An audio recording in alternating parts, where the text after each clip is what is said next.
खाण्याचा सिक्वेन्स आम्ही दिलेला आहे की डायबिटीसच्या लोकांना आम्ही सांगितलं की जेवणाच्या सुरुवातीला 4 बदाम 4 अक्रोड खा किंवा अर्धी मूठ शेंगदाणे खा.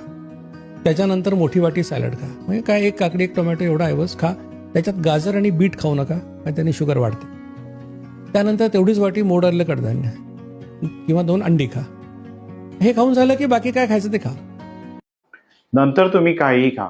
इथेच लोकांचे किंवा डायबिटीज पेशंटचा गैरसमज होऊ शकतो किंवा होतो सुद्धा.